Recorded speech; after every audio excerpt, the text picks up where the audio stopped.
ये आज हम लोग जो कंटिन्यू करेंगे जो नेक्स्ट रिमेनिंग टॉपिक्स है उसको हम लोग कंटिन्यू करेंगे। तो पिछली वाली क्लास में कहाँ तक हुआ था आप लोग? आइडिया है? सारे लोग अब्सेंट थे।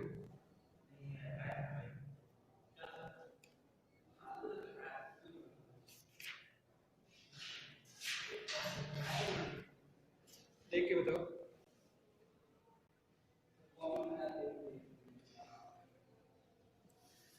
देखिए लास्ट क्लास में आई होप ई गवर्नेंस के बारे में डिस्कस हम लोग कर रहे थे। ई गवर्नेंस को हम लोग कंटिन्यू करेंगे।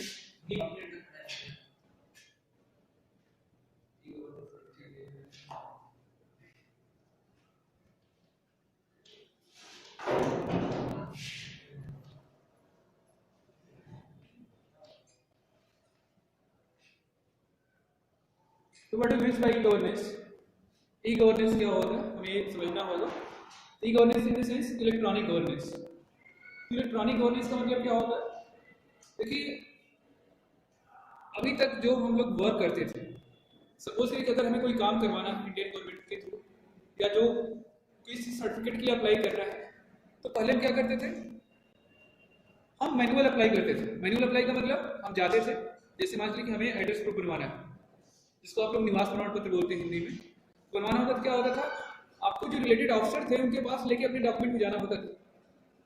फिर इसके बाद उस डॉक्यूमेंट को क्या करते थे? वेरीफाई करते थे। मान लीजिए आप गए, मिले या नहीं मिले, फिर वहां से हो जाता, फिर नेक्स्ट लेवल पे लेके जाइए, फिर वहां पे वेरीफाई करते थे। फिर इसमें होता क्या था कि मैक्सिमम टाइम ऑफ वकील होता था कि आपको उनके पास जाना पड़ेगा, खोजना पड़ेगा, मिले या नहीं मिले। इसके बाद मिल भी गया तो करेंगे या नहीं करेंगे। इसके बाद नेक्स्ट लेवल पे फिर आपको जाना है, यानी कि आपको एक बहुत लेंथी प्रोसेस के थ्रू जाना पड़ता है। इन सब चीजों से बचने के लिए इंडियन गवर्नमेंट ने क्या किया था कि सारे वर्क को डिजिटलाइज कर दिया, यानी कि जो वर्क मैनुअली हो रहा था और क्या होगा? ऑनलाइन होगा। ऑनलाइन का मतलब उन्होंने डिजिटल पोर्टल क्रिएट कर दिया और सारे डॉक्यूमेंट को डिजिटलाइज कर दिया। उस केस में मान लीजिए कि हमने उसके लिए अप्लाई किया, किसके लिए? एक पर्टिकुलर डॉक्यूमेंट के लिए अप्लाई किया कि हमें एक डॉक्यूमेंट चाहिए, हमें आईडी प्रूफ चाहिए, रेजिडेंस प्रूफ चाहिए, हमने इसके लिए अप्लाई किया तो हुआ क्या? तो उसके रिगार्डिंग जो भी हमारे पास डॉक्यूमेंट थे वो हमने प्रोवाइड किए। जैसे आपके पास जो भी रिलेटेड डॉक्यूमेंट है वो आप प्रोवाइड करते हैं। तो प्रोवाइड कैसे करते हैं? जैसे आपका जन सेवा केंद्र है, आप जाके वहाँ पे देते हो कि ये मुझे डॉक्यूमेंट बनवाना है, आपने दिया उसको, तो फिर वो क्या करते हैं? उस डॉक्यूमेंट को अपलोड कर देते हैं और रिलेटेड ऑफिसर के पास आपका डॉक्यूमेंट क्या होता है? चला जाता है। ठीक है, अब वो चेक करता है कि आप उस पर्टिकुलर एरिया के हो या नहीं हो। अगर उस पर्टिकुलर एरिया से बिलोंग करते हो तो उसको वेरीफाई करके अगले लेवल पे फॉरवर्ड कर देगा। इसमें क्या हुआ?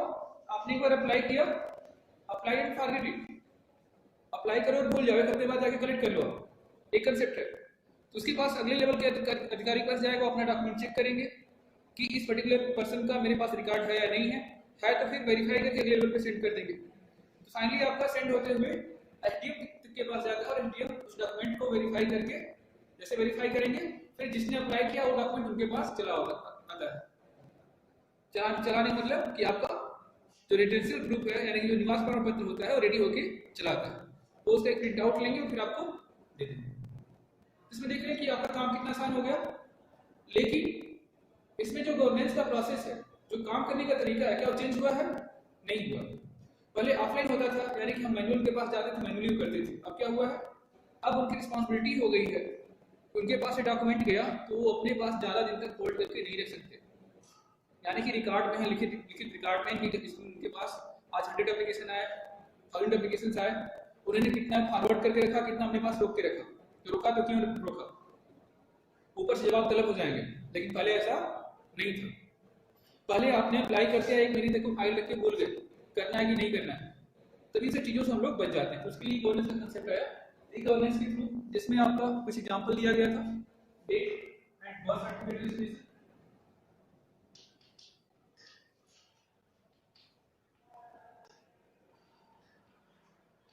ऑनलाइन रजिस्ट्रेशन करेगा, death certificate,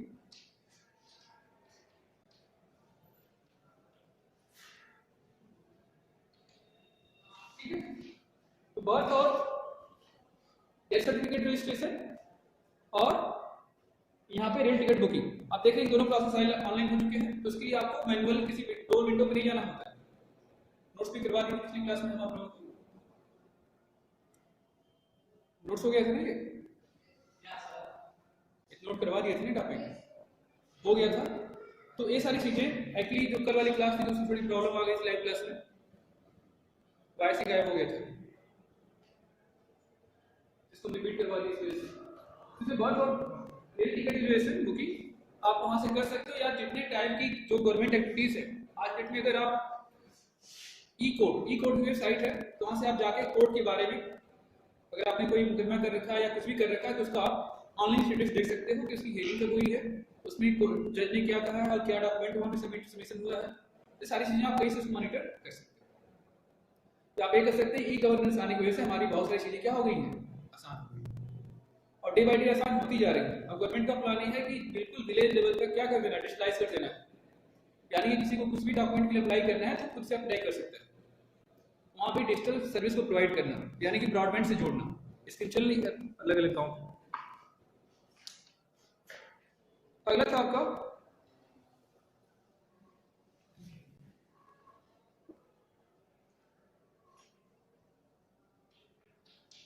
NIC and BIS NIC। Note करना आपको अंडरस्टूड करना होगा। What is NIC? NIC stand for national information centre, और NIC है नेशनल इंफॉर्मेशन सेंटर नेटवर्क, यानी कि जो सारा कंप्लीट जो ऑल ओवर इंडिया को डिजिटलाइज करने का काम था वो NIC नेट के थ्रू स्टार्ट हुआ। 1987 के पहले हमारा कोई सा भी, मैं कह सकते हैं कि हमारा जो डॉक्यूमेंट था डिजिटल नहीं था, यानी कि हमारा इंडिया डिजिटल नहीं था। वो सब क्या था, एवरी वर्क इज ऑफलाइन, यानी कि अगर कोई इंफॉर्मेशन किसी पर्टिकुलर पर्सन को मंगवानी है या टॉप लेवल अधिकारी को मंगवानी है, सेंट्रल गवर्नमेंट को मंगवानी है, स्टेट गवर्नमेंट को मंगवानी है, तो वहाँ पे डेटा को एनालिसिस करके फिर उनको सेट किया जाता था। या हमको विश्वास नहीं हुआ पूरा पूरा डॉक्यूमेंट ही मंगवा लिया, पता चला कि पूरा एक ट्रक डॉक्यूमेंट भर के गया यहाँ से, ये ऐसे होता था पहले। लेकिन आज में ऐसा क्या है, ऐसा नहीं। अब हर एक डिपार्टमेंट को डिजिटलाइज किया जा रहा है। तो डिजिटलाइज कैसे किया जा रहा है, इसको कैसे स्टार्ट किया गया, तो फर्स्ट टाइम 1987 में सैटेलाइट बेस्ड कंप्यूटर नेटवर्क का फॉर्मेशन किया गया, जिसके थ्रू इंडिया के जितने भी ऑफिसेस थे डिस्ट्रिक्ट लेवल पे उनको क्या किया गया, कंप्यूटर से कनेक्ट किया गया। NIC नेट में जो मेन मोटिव था कि जितने भी इंडिया के कंप्यूटर्स हैं या इंडिया के जितने भी डिस्ट्रिक्ट्स हैं उनको डिजिटलाइज किया जाए। तो NIC नेट क्या था, NIC net is basically a national satellite based computer network, national satellite based computer network. जाहिर सी बात सैटेलाइट बेस्ड होगा तो उसमें डेटा स्पीड कम होगी, लेकिन सैटेलाइट बेस्ड होने की वजह से उसका नेटवर्क एस्टैब्लिश हो गया। जो गवर्नमेंट ऑर्गेनाइजेशन इस पर काम करती थी, NIC नेट को फॉरवर्ड किया गया BIS NIC। पूरा ऑल ओवर इंडिया तभी डिजिटलाइज होगा कि जब उसका हर एक छोटा छोटा डिस्ट्रिक्ट डिजिटलाइज हो। तो डिस्ट्रिक्ट डिजिटलाइजेशन के लिए क्या किया गया कि हर एक डिस्ट्रिक्ट में जितने भी गवर्नमेंट ऑफिसेस थी सबको डिजिटलाइज करने के लिए कंप्यूटर प्रोवाइड किए गए, ठीक है, ट्रेनिंग प्रोवाइड की गई और उस पर काम कैसे किया जाएगा, ये सारी चीजें उनको प्रोवाइड की गई। यहाँ पे जब डिस्ट्रिक्ट लेवल से डिजिटलाइजेशन हो गया तो हमें कह सकते हैं कि ऑल ओवर इंडिया क्या हो गया, डिजिटलाइज हो गया। अब इसका एडवांटेज आपको क्या लगता है, सपोज करिए अगर आपको किसी पर्टिकुलर प्लेस पे टूरिस्ट प्लेस पे जाना है या कहीं भी जाना है, घूमने के लिए जाना है, आपको वाराणसी जाना है, चेन्नई जाना है, तो आप क्या करते हैं, चेन्नई के बारे में इंफॉर्मेशन जाना चाहते हैं तो कहाँ से अवेलेबल होगा, वो चेन्नई कहाँ पड़ता है, किस स्टेट में, तमिलनाडु, आंध्र प्रदेश, कहाँ पे है, केरल में, साउथ में, बिल्कुल शॉर्टकट निकाल दिया, 7-8 में से किसी में स्टेट आ जाएगी, तमिलनाडु में पड़ता है। तमिलनाडु में आपका चेन्नई है, तो चेन्नई कैसा डिस्ट्रिक्ट है, कहाँ पे इसका लोकेशन है, ठीक है, वहाँ की लोकल कौन सी लैंग्वेज लोग बोलते हैं, बहुत सारी चीजें, उसका मैप कैसा, अगर मुझे कहीं जाना हो तो कैसे उसका रोड मैप क्या है, मुझे कहाँ जाना होगा, कहाँ पे होटल है, रेस्टोरेंट है, सारी चीजें, या कौन कौन से हिस्टोरिकल प्लेसेस हैं, हम तमिलनाडु जाके क्यों जाएं, क्या घूमने के लिए जाएंगे, ये सारी चीजें पता करनी हो तो आप chennai.nic.in की साइट पे जाके सारी इन्फॉर्मेशन को गैदर कर सकते हैं। उसकी पॉपुलेशन कितनी है, उसका एरिया कितना है, ठीक है, लोकल टंग कितनी है, बाकी सब चीजें जितनी डिटेल्स आपको चाहिए वो सारी इंफॉर्मेशन हमें with in a single mouse click पे अवेलेबल होगी। तो कहां से possible? It is possible through the NIC net, यानी कि ये DIS NIC जो है district information system for computer network national information centre, इसके थ्रू जो हर एक डिस्ट्रिक्ट कंप्यूटराइज हुआ, हर एक ऑफिस कंप्यूटराइज हुए, इसके रिगार्डिंग हमारा पूरा का पूरा ऑल ओवर इंडिया क्या हो गया, डिजिटलाइज हो गया। ठीक है, अगर हर एक डिस्ट्रिक्ट में एक NIC का ऑफिस होता है, पता है आप लोगों को? नहीं पता है? पता होना चाहिए कि हर एक, आप कहते हैं ना कि NIC ऑफिस चले जाइए, कोई इन्फॉर्मेशन चाहिए तो NIC ऑफिस आपको मिलेगी। NIC मतलब नेशनल इंफॉर्मेशन सेंटर। आपके को लग रहा है कि कचहरी के आसपास होगा कहीं पे, जो पुलिस ऑफिस है, SP ऑफिस, उसी के आसपास जो होता है सेंट्रलाइज लोकेटेड होता है। NIC के थ्रू ही जो डिफरेंट काइंड ऑफ मीटिंग्स होती हैं, जो CM लेवल की मीटिंग ऑर्गेनाइज की जाती है, जो डिफरेंट टॉप लेवल की मीटिंग्स होती है, यानी कि पूरे स्टेट को जो गवर्न किया जाता है, वो क्या होता है, NIC में की मीटिंग ऑर्गेनाइज होती है। NIC में नेशनल इंफॉर्मेशन सेंटर है, जहाँ पे ऑनलाइन कॉन्फ्रेंसिंग के थ्रू जो चीफ मिनिस्टर्स हैं या फिर जो अपर लेवल के अधिकारी हैं, DGP हैं, वो डायरेक्टली बाकी सबकी क्लास लेते हैं। जैसे आप लोग क्लास चल रही है ना, सब लोग घर से बैठ के पढ़ रहे हैं, वैसे वहाँ पे कॉन्फ्रेंस होती है। तो कॉन्फ्रेंस में सामने वाला पर्सन भी अपनी प्रॉब्लम को रख सकता है कि इस टाइप की प्रॉब्लम आ रही है, उसको कैसे टैकल किया जाए। अगर नहीं टैकल कर सकते तो आपको कहाँ भेज दिया जाए, किसको बुलाया जाए कि इस प्रॉब्लम को सॉल्व कर सकते हैं। सारी चीजें वहां पे डिस्कस की जाती है। अब हम डिस्कस करेंगे यहाँ पे ई-गवर्नेंस साइट्स।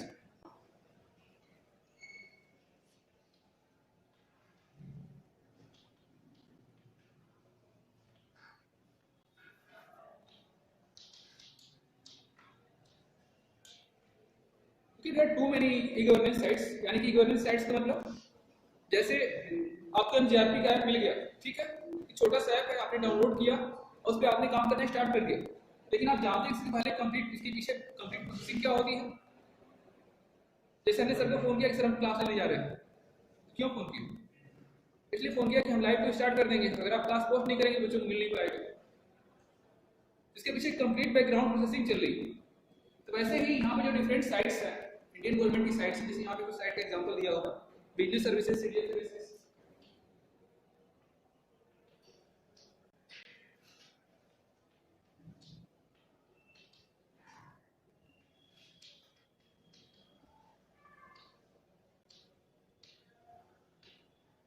और बहुत साइट्स हैं। तो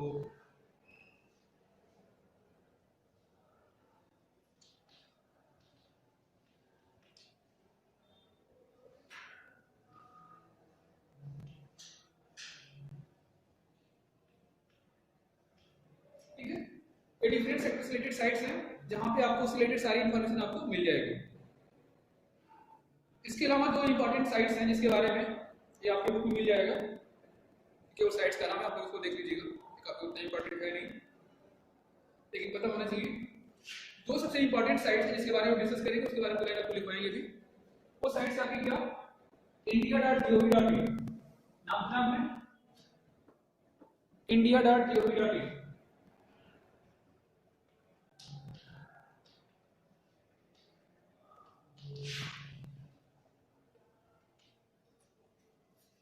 क्या होता है india.gov.in? india.gov.in एक वेब पोर्टल है जहां पे इंडियंस की जितनी भी सर्विसेज होती है,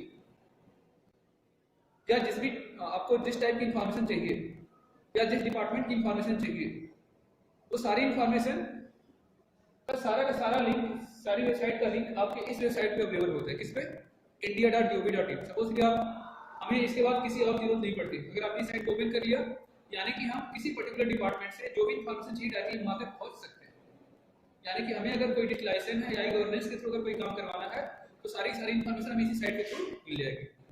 कैसे? सपोज करिए कि यहाँ पे यूपी है, हरियाणा है, पंजाब है, जितने सारे स्टेट्स हैं, सबका लिंक होगा उस स्टेट में कौन कौन से डिस्ट्रिक्ट्स हैं, या फिर एक पर्टिकुलर डिपार्टमेंट में जाना है आपको, रेलवे डिपार्टमेंट में जाना है, या फिर फाइनेंस डिपार्टमेंट है, जितने भी डिपार्टमेंट्स हैं, माइनिंग डिपार्टमेंट है, जितने भी डिपार्टमेंट्स हैं उनके बारे में इंफॉर्मेशन चाहिए, तो सबके बारे में सारी इंफॉर्मेशन आपको india.gov.in पे मिल जाएगी, उसका लिंक मिल जाएगा। फिर आप वहां से जाकर साइट को फॉलो करते हुए वहां पहुंचेंगे और जो भी आपकी क्यूरी है, जो भी आपकी प्रॉब्लम है, जिसके बारे में आप जानना चाहते हैं, उसके बारे में इंफॉर्मेशन को गेट कर सकते हैं। इसके बारे में लिख लीजिए india.gov.in क्या है,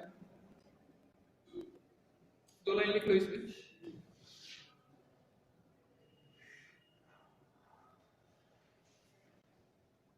लिखो india.gov.in डॉट लगाओ।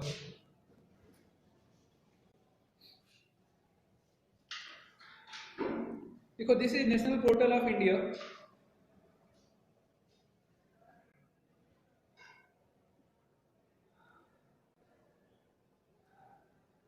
This is National Portal of India, which provide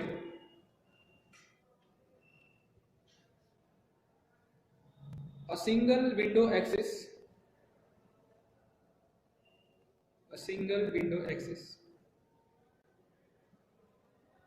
to information and services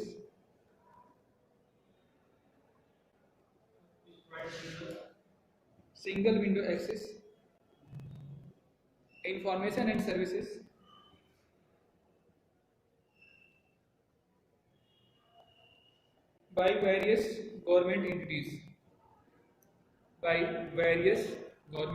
entities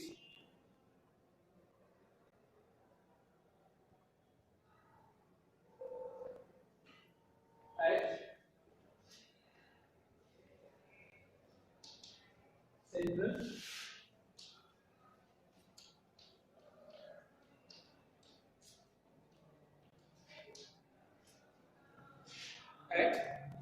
central, state and district level.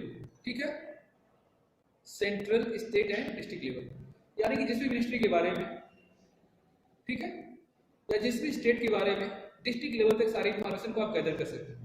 अगर आप डिस्ट्रिक्ट लेवल तक इन्फॉर्मेशन को गैदर कर लिए तो आपको फिर कहीं और जाने की जरूरत है? बिल्कुल नहीं, क्योंकि जो हमारे स्टेट का या हमारे इंडिया का सबसे इम्पोर्टेंट कॉन्स्टिट्यूट क्या है? डिस्ट्रिक्ट ही है। डिस्ट्रिक्ट के अंदर बहुत सारी चीजें होती है, लेकिन अगर बेस यूनिट क्या है तो उसमें बेस यूनिट हम कह सकते हैं क्या है? डिस्ट्रिक्ट। तो अगर डिस्ट्रिक्ट को अगर यहाँ पे ट्रेस करेंगे तो सारे चीजों को ट्रेस कर पाएंगे। एक और साइट है गो आई डायरेक्टरी, इसको भी लिख लीजिए।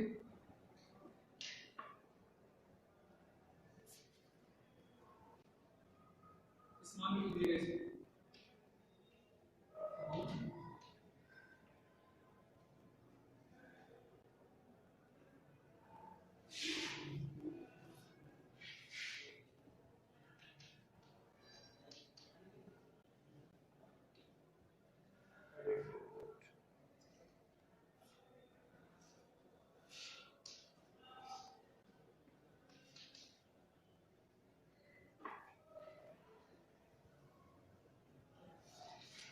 ठीक है,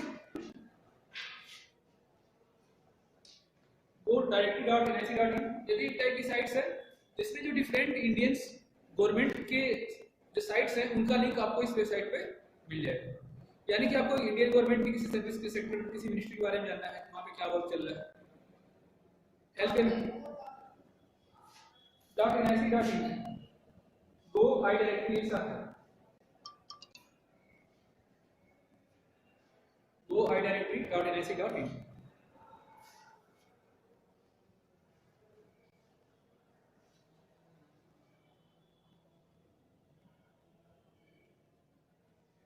इसमें भी एक लाइन लिख लो आप लोग।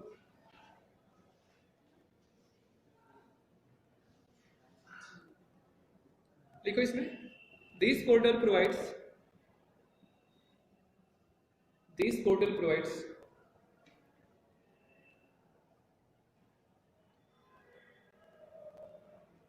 access of all Indian government websites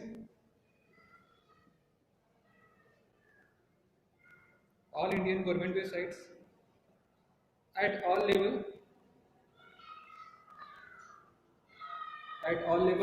from all sectors।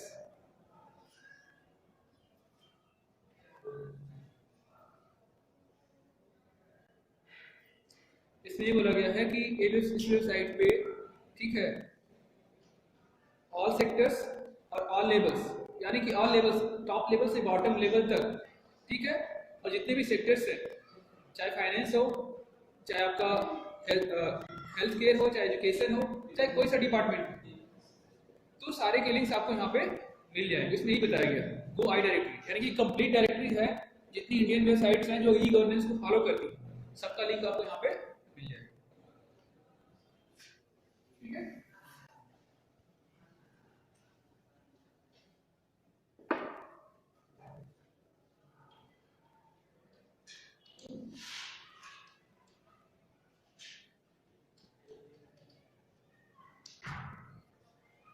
देखिए जितने भी स्टूडेंट्स हैं, आप लोगों से कहा गया था कि सब लोग अपना नोट्स प्रिपेयर करते रहेंगे। पीडीएफ मिल गया है ना? क्यों नहीं खुल रहा है? कोई प्रॉब्लम आ रही है?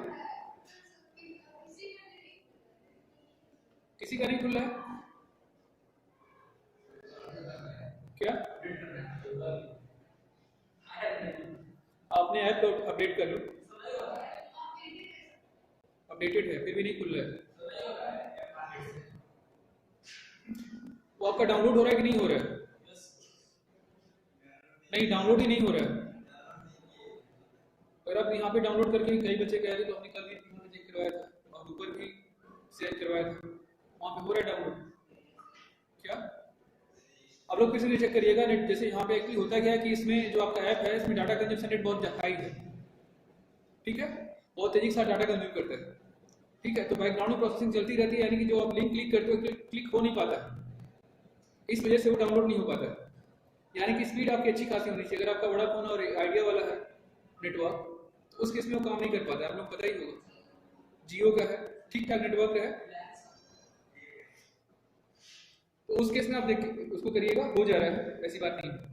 और मैंने एक स्टूडेंट को शेयर किया था तो वो बताया कि नहीं हो रहा है, तो हमने डाउनलोड करके दिखाया, हो रहा है। हो सकता है सर्वर इशू आ सकता है, लेकिन चल रहा है। अगर नेट स्पीड अच्छी हो तो डाउनलोड हो जाएगा। अगर एक लोगों का डाउनलोड हो रहा है तो बाकी अपने शेयर करिए। बहुत सिंपल तरीका नहीं हो रहा है सर क्या करेंगे? डाउनलोड करके इसको ले लेंगे,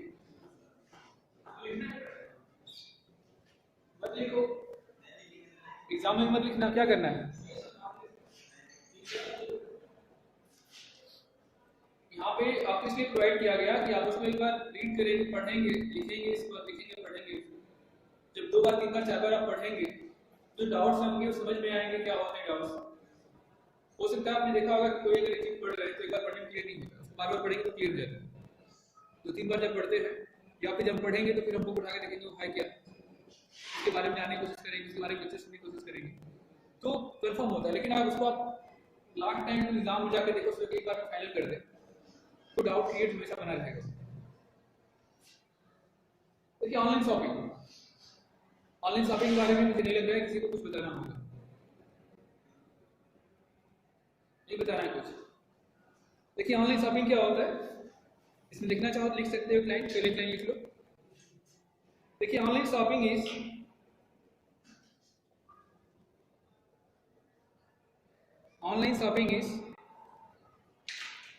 an e-commerce application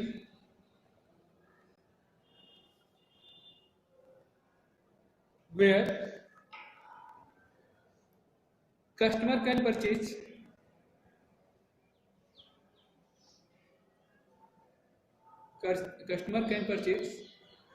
goods over the internet.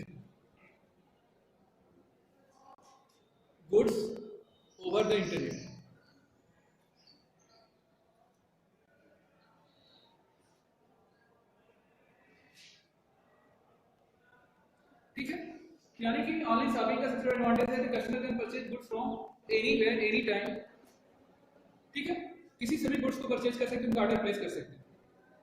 तो यहाँ पे अगर हम कहें जो डिफरेंट काइंड ऑफ प्रोडक्ट्स हैं, आज डेट में लोग कार तक बुक करवा दे रहे हैं, ठीक है, बड़े बड़े टाइप के मटेरियल्स जो है वो बुक करवा दे रहे हैं, उनके पास चला रहा है।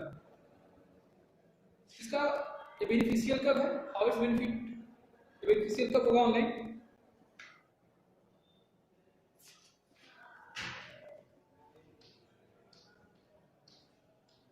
When online booking या ऑनलाइन शॉपिंग इज बेनिफिशियल, तो पहला बेनिफिट यानी बेनिफिशियल कब होगा, यूजफुल कब होगा? सबसे यूजफुल तब होगा, सपोज करिए कि हमें कोई प्रोडक्ट मार्केट में सर्च करने में मिल नहीं रहा है, ठीक है, तो उस केस में प्रोडक्ट हमें चाहिए तो हम कैसे लेंगे, हमारे पास कोई दूसरा विकल्प है नहीं, तो ऑनलाइन जाकर उस प्रोडक्ट को आप सर्च करके क्या कर सकते हो, बुक करवा सकते हो या उसको बाई कर सकते हो। तो ऑनलाइन बुकिंग सबको आती होगी, कितने लोग ऑनलाइन बुकिंग यहाँ पे नहीं की अभी तक, सभी लोग किए होंगे, बहुत कॉमन चीज़ है। वहाँ पे क्या करना होता है आपको, सिंपली ऑनलाइन अगर आपको शॉपिंग करना है तो आप उस साइट को ओपन कर लीजिए, सपोज कि अमेजन से कुछ शॉपिंग करना है या फ्लिपकार्ट से करना है या कोई सी बहुत पॉपुलर साइट्स है, इसके अलावा बहुत सारी साइट्स है, ईबे से करना है या मंत्रा है, बहुत सारी साइट्स हैं। तो आप उन साइट को ओपन कर लेंगे, ओपन करने के बाद आप क्या करेंगे, लॉगिन करेंगे। अगर आपके पास यूजर आईडी पासवर्ड है तो लॉगिन कर जाएंगे, नहीं है तो क्या करेंगे, अकाउंट क्रिएट करेंगे। क्रिएट करने के बाद अपने प्रोडक्ट को सर्च करेंगे और सर्च करने के बाद शॉपिंग कार्ट में ऐड कर देंगे, ठीक है। शॉपिंग कार्ट में ऐड करने के बाद जब आप पेमेंट करेंगे, या तो कैश ऑन डिलीवरी या ऑनलाइन पेमेंट, जो भी ऑप्शन आप चूज करते हैं, पेमेंट करने के बाद कुछ टाइम के बाद आपका प्रोडक्ट आपके घर पे डिलीवर हो जाएगा। जो भी इसका टाइम होगा, टाइम ड्यूरेशन यहाँ से वहाँ पे पोस्ट करेंगे तभी तो आपके पास आएगा कुरियर के थ्रू। तो इसमें बेनिफिट क्या है, बेनिफिट ये है कि अपग्रेडेड प्रोडक्ट या टॉप लेवल के प्रोडक्ट आपको वहाँ पे अवेलेबल हो जाते हैं। दूसरी चीज़ ये है कि सपोज करें कि अगर जो शॉपिंग कॉम्प्लेक्स है कहीं दूरी पे है, हमें वहाँ पे जाना हो ट्रेवल करके, हमारे पास टाइम नहीं है, फिर टाइम में बहुत सारा ट्रैफिक हो, तो ट्रैफिक कन्वे होता है उसमें टाइम की होता है, वो टाइम हमारा बचेगा, जो हम अपनी गाड़ी को पार्क करने से जो एक्सपेंसेस दे रहे हैं वो बचेगा। सपोज कि अगर हमें किसी फ्रेंड को कुछ प्रोडक्ट सेंड करना हो या कोई मटेरियल भेजना हो, तो होता क्या है, ये प्रोडक्ट को बाई करेंगे, फिर उसकी पैकिंग करेंगे, फिर उसको कोरियर करेंगे, इतना काम करना पड़ेगा। अगर ऑनलाइन परचेज करते क्या है, डायरेक्टली उस एड्रेस पर डिलीवर कर देंगे, अगर उसको लेना है तो ठीक, अगर नहीं पसंद आया तो वहाँ से रिटर्न भी कर सकते हैं। रिटर्न करेगा तो वहाँ पे जो उस पर्टिकुलर से रिलेटेड होंगे, प्रोडक्ट से रिलेटेड जो इश्यूज होंगे, आप उसको बता के रिटर्न का अगर आप क्यूरी डाल रहे हो तो आगे कलेक्ट कर लेंगे और आपका पैसा आपको रिफंड हो जाएगा। और इसके अलावा बहुत सारे बेनिफिट्स हैं इसके।